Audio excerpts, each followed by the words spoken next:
Here we go, episode number 66, uploaded and coming at you as we get closer to Kentucky Oaks and Kentucky Derby Day. Today we're going to focus in on the card for the Kentucky Oaks. That's Friday. And we're going to focus in on the middle pick five sequence because what we believe is we have a great opportunity to enhance or manufacture the value by using two really short priced favorites that we believe are going to be really, really tough to beat. So we don't want to waste the money trying to beat them. We'll get the value somewhere else. And here's how we do that. So we get set, going to play the Kentucky Oaks Day card, get some value here for less than $100. So your budget is $100.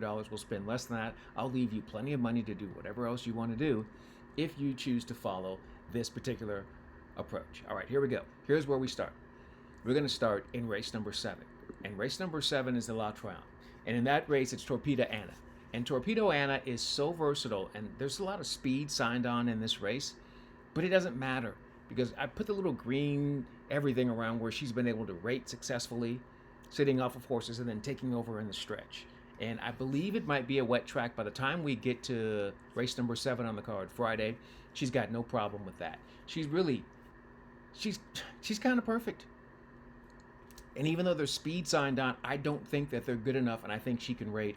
I think she'll get the perfect trip. If they don't want to be aggressive on the front end, she can totally take it to the field and run them off their feet and win the race. So I think she's got a great opportunity to do this. I was able to do this successfully a few years back, and now I have to remember, I want to say it was Latruska running in one of these races, and she ended up being my single in the final leg of that particular pick 5 on that day, and it paid $5,000. So that's when I kind of learned, okay, you can use short-priced favorites and still make a profit, right? So that's the first leg of the pick 5. So you start with a short-price favorite, and then the final leg of the pick 5 sequence is going to be the Kentucky Oaks. I really don't believe that they can beat Good Cheer. You know, Bless the Broken is intriguing to me, and now the race just lost one runner. 5G, part of the pace, is scratched out. I think that just makes it easier for a horse like Good Cheer to place herself wherever she wants to be and make that strong move and pull away in the stretch. So if you believe that you have these two short price favorites that are almost unbeatable, right? I don't believe that you waste money trying to beat them. I believe that what you do is you simply go ahead and now you use them. Those are the key horses, and it allows you to use up most of your ammunition on the other races, whether it be these races that we have in the middle of our donut here, right? Races 8, 9, and 10. We use those races to try to get our value. And when we do that, here's what our play looks like. So we're going to play the middle pick 5, races 7, 8, 9, 10, and 11. We start with the single of Torpedo Anna. We know she's going to be really short priced. And then we move into the Modesty. So Modesty is going to be race number 8. That's going to be 1.125 miles on the turf course. We're going to go 2, 3, 7, and 8. Give me another. The 2 at 7 and 2 on the morning line is going to be tough to beat. We get our value with the 3. Segesta. I think that she's got a great chance to make a move from off the pace. She's 9 to 2 morning line. She's going to float up because you've got the presence of Give Me Another. And then, of course, when you move to the outside, Johnny V has got the favorite, the 7. She Feels Pretty. Now, I wanted to leave her out, but I couldn't because she's really classy and she runs very well fresh. So we're going to try to beat her with the 2, 3, and then also the 8, Saffron Moon for Chad Brown. We think we'll be in a great spot. So we're going to try to beat them, but we know that the 7 is going to be a really tough favorite in that race. We can't just have a bunch of favorites throughout the sequence, at least not on this day. Right, then we get to the 8 Bells Stakes. That's going to be race number 9. That's going to be 7 furlongs or distance. And in this race, I think we have a great chance to get some value. You've got runners that you're going to have to deal with, but the 8, Blue Fire, I think is really fast. This race is going 7 furlongs, and I love it when you've got that route speed turning back, and that's what the 8 has. And I really believe that they're going to be in a good spot with Jose Ortiz to make something happen. So that's the 8.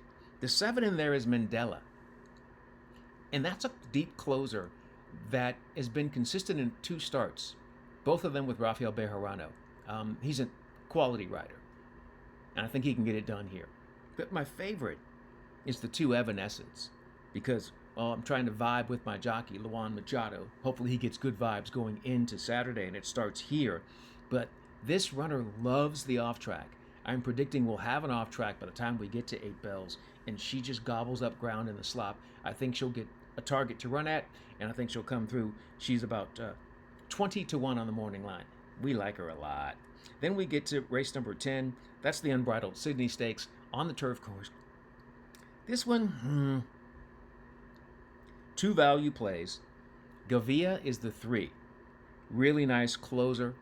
They should have a nice setup here.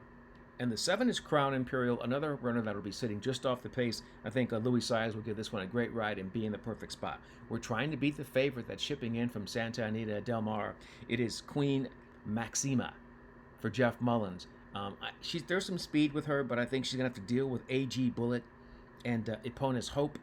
She'll have some issues there. And so I think that might soften her up. Well, I'm pretty much guaranteeing it's going to soften her up for one of the 2 closers, the 7 Crown Imperial or the 3 Gavia. That's where your value comes into play, because now you're 4 for 4 and you go into the last leg and you single Good Cheer and she remains undefeated. And because you have singled and keyed in the first and last legs, and because you didn't use a lot of horses in between, now you're able to double up, triple up, right? It's a 50-cent play, but we're going to play it for $2.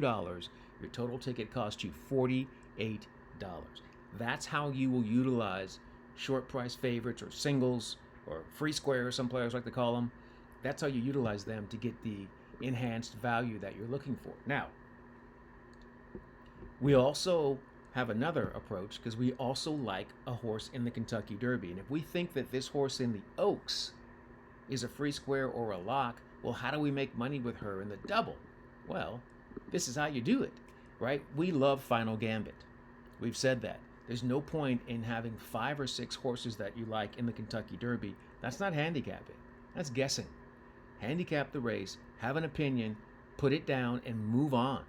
I love Good Cheer. I don't think they can beat her. So I like playing the double because I really like Final Gambit, and I like Luxor Cafe, and they will both be value. But since Good Cheer is going to be really short value and everyone's going to use her in the double, you have to find a way to maximize if you're correct. If you're right, then be right. Make it memorable. So a $15 double. $15 double. Good Cheer with Final Gambit and Luxor Cafe. And look at that. So you just spent $48 on a pick 5, another $30 on your double, right?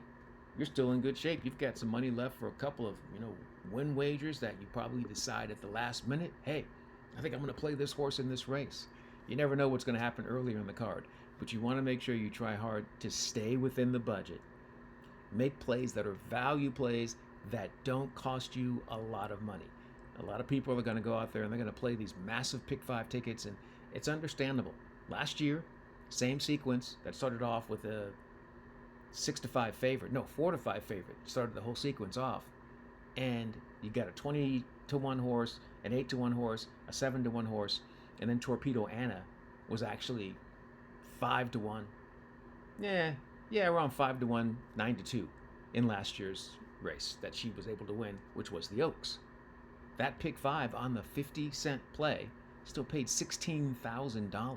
So you can make money with short prices, and it started off with a 4-5 favorite, the first runner in that sequence. So you can do that if you find a way to put the right horses in behind them. I think we've got that. We've got that covered.